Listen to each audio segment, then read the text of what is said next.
a gente falou aqui do Paquetá, e lembrando que também hoje o Fabinho, né, jogador do City, se machucou na vitória do City por 2-0.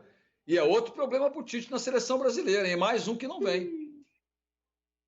Ih, rapaz, será, hein? Olha, Liverpool. a gente sabe que Bruno Fabinho, Henrique... Liverpool, né? Fabinho do Liverpool. Desculpa, do Liverpool. Do Liverpool. O Facincani me corrigiu aqui. Do Liverpool, 2-0. Um dos gols do Salah, inclusive, de pênalti no finalzinho do jogo. O Gerson caberia no lugar do Fabinho. Por isso eu falei dele. Mas esse é o detalhe, né, Paulo Lima? Eu estou caminhando por essa ótica. O Flamengo já tem convocados Rodrigo Caio e Everton Ribeiro. A gente já sabe que Bruno Henrique e Pedro estão na lista de suplentes. Será que o Tite levaria um quinto nome? Eu não acredito. Acho que o Gerson não está nessa lista de suplentes. Até porque, se vazou, né? Se o Flamengo já foi comunicado só desses dois nomes. O Bruno Henrique e o Pedro. Então o Gerson está fora dessa lista. Resta saber no nome que o Tite está apostando para essa posição, caso, né, o Fabinho seja cortado. A gente tem informação apenas da lesão no jogo de hoje, mas certamente será reavaliado e em breve teremos aí a posição da seleção brasileira, da comissão técnica. Pessoal, vamos falar da Copa do Brasil, já que estamos falando do Flamengo, vamos abrir então com esse jogo aqui, Atlético Paranaense e Flamengo. Flamengo que empatou com o Internacional no fim de semana, em Porto Alegre, no Beira-Rio, e permaneceu na capital gaúcha. E hoje realizou o último treino lá em Porto Alegre. E terá reforços, viu, o Facincani, para esse jogo de amanhã. Jogadores que foram integrados à delegação ainda ontem, né? O Diego Alves, o Bruno Henrique, o próprio Bruno Henrique não enfrentou o Internacional, e os meninos, o Lázaro, e aí a principal novidade, o Daniel Cabral, 18 anos, meia do Sub-20. É uma aposta aí do Dome, hein? Será que vai receber oportunidade? Flamengo chega a Curitiba, já está em Curitiba, né? Viajou no início da tarde. Chega bem reforçado, hein, Facincani? E é mais time, né, Calheiros? O Flamengo é bastante favorito para pegar a equipe do Atlético Paranaense. Vale lembrar que no confronto do ano passado também, por esta fase de oitavas de final da Copa do Brasil, o Atlético, ele além de ter um time melhor que este e com um trabalho já em andamento e frutificado pelo técnico Thiago Nunes, o Flamengo tinha praticamente, sei lá, 25, 30 dias, um mesinho do Jorge Jesus no comando da equipe. Primeiro jogo oficial dele como técnico do Flamengo foi contra o Atlético Paranaense naquele jogo lá na Arena da Baixada. E a volta, obviamente, no Maracanã, que culminou com a eliminação nos pênaltis com o Flamengo, que ainda estava se montando. Os principais jogadores que depois chegaram ao Flamengo de uma forma muito convicta para dar a esse time do Flamengo todo aquele fim de ano maravilhoso, né? Esses caras ainda nem estavam integrados ou não tinham nem sido contratados pelo técnico Jorge Jesus ou pela diretoria do Flamengo. Então, era um cenário completamente diferente que culminou naquela ocasião com a qualificação merecida do Furacão, que não é o cenário de agora. Por quê? Porque o trabalho do Dome já está praticamente pronto em relação ao Jorge Jesus, né? O Dome já pegou um time completamente estruturado e mais reforçado, porque o Flamengo contratou melhor ainda nessa temporada, formou um banco de reservas com muito mais opções, diferente daquele Flamengo do ano passado que sofria com algumas alterações de início, quando o Jorge Jesus tentava encontrar soluções na equipe. Segundo, o Flamengo reforçado também de jogadores que para esse jogo são fundamentais. O momento individual de alguns atletas é melhor que aquele momento. E terceiro, né? O Flamengo do ano passado vinha daquela parada de Copa América para pegar o Atlético Paranaense. Esse Flamengo, diferente do ano passado, já está jogando e vem num embalo muito bom de jogos pesados que tem feito e conseguido resultados importantes. Então, Calheiros, diante de todo esse cenário, eu não vejo possibilidade do Atlético Paranaense tirar o Flamengo nessas oitavas de final. Ficaria demais de surpresa se isso acontecesse. Tem uma curiosidade nisso tudo, né? Ano passado, naquele Flamengo, né, que era a sensação da temporada, é verdade que quando enfrentou o Atlético Paranaense na Copa do Brasil, estava engrenando, né? Estava incorporando o espírito do Jorge Jesus, mas foi eliminado pelo Atlético. Em 2 empates, eliminado nos pênaltis. E aí que está a curiosidade. Uma curiosidade que me chamou a atenção hoje. Até hoje, em 4 confrontos de Copa do Brasil, Abel, o Atlético jamais venceu o Flamengo, hein? E a gente já teve confrontos expressivos. A decisão de 2013, que o Flamengo conquista o título com empate em Curitiba e vitória no Maracanã.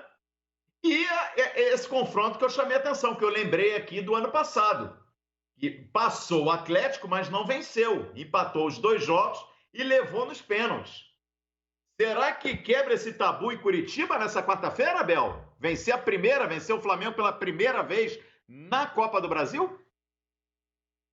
Calheiros, a gente sabe que em futebol tudo pode acontecer, mas vamos falar com sinceridade e objetivamente, é muito difícil. Pela qualidade do time do Flamengo, pelo futebol muito abaixo, né? Que vem jogando, muito ruim, que vem jogando o Atlético Paranaense, à exceção na Libertadores da América, conseguiu a sua classificação, mas está muito mal o Furacão, muitos jogos sem vencer, jogando mal na zona do rebaixamento do Campeonato Brasileiro, né? Com aquelas vitórias que teve na Libertadores, inclusive uma na Bolívia, aquela, inclusive, que o Walter fez um gol, deu a impressão, né, que o Atlético Paranaense, depois da saída do Dorival Júnior, ia conseguir se recuperar, mas não é o que vem acontecendo. E o Flamengo, diferentemente, ou ao contrário do Atlético Paranaense, parece que vem se encontrando cada vez mais com o Domi, né, os jogadores com a comissão técnica comandada pelo Domenech Torren, né, o Flamengo que passou por uma fase muito difícil, depois daquele 5-0 para o Independente Del Valle, depois daqueles vários casos de Covid, né, que quase teve um jogo anulado. O Flamengo teve uma sequência de jogos, inclusive na mesma semana, jogando 3 partidas e passou por isso assim de uma forma espetacular, mostrando a força do seu elenco também. Inclusive nesse último jogo de domingo, que para mim foi o melhor jogo do Campeonato Brasileiro, olha, poucas equipes teriam conseguido empatar com o Internacional, com o futebol que o Internacional jogou no último domingo, inclusive no primeiro tempo pressionando, não deixando o Flamengo respirar, assim conseguiu fazer os seus 2 gols, e o Flamengo teve força mental, força na qualidade do seu futebol para ir atrás do resultado. Então, o futebol que está jogando Pedro, Everton Pedro, Alves ou Hugo, olha, partidas do Atlético Paranaense eliminar o Flamengo, para mim seria uma grande zebra, não pelo tamanho do clube, de estrutura, da camisa do Furacão, que vem crescendo nos últimos anos, conquistando títulos, mas pela qualidade dos 2 times atualmente. O Flamengo tem tudo para vencer as 2 partidas, na minha opinião. E o Flamengo fora de campo, também vive uma tranquilidade maior, né? O Flamengo que tem desfalques importantes para o jogo de amanhã, o Diego Ribas lesionado, o Arrascaeta, o Rodrigo Caio segue fora e o Gabigol já há algum tempo se recuperando aí também de um problema no tornozelo. Mas fora de campo, nos bastidores, tá tudo tranquilo no Flamengo, né? O Flamengo rearrumou a sua casa depois daquela turbulênciazinha no início do trabalho do Domenech, tá tudo caminhando até para o Flamengo seguir favorito, diria que nas 3 competições. Se alguém não concordar comigo, pode discordar à vontade, mas Flamengo hoje para mim é candidato ao título na Copa do Brasil, favorito no Brasileiro e favorito na Libertadores. E o Atlético vem num processo de reformulação do seu corpo, da sua estrutura diretiva no futebol, né? A chegada do Paulo Autuori, a contratação do auxiliar técnico que trabalhou com o Gesualdo Ferreira no Santos, enfim, a demissão recente do Eduardo Barros, que não fica nem na comissão técnica, como vinha trabalhando como auxiliar técnico, saiu o Eduardo Barros e toda a comissão técnica, Rogério Corrêa, cara campeão brasileiro em 2001, que trabalhava como auxiliar, também saiu, e hoje o Paulo André, né? Diretor de futebol do Atlético, no clube desde 2017, também pegou o boné e saiu, Quartarolo. Quer dizer, o Atlético tem problemas sérios nos bastidores e em campo, né? Já que vive situação delicada no Campeonato Brasileiro e vai apostar as fichas aí na Copa do Brasil.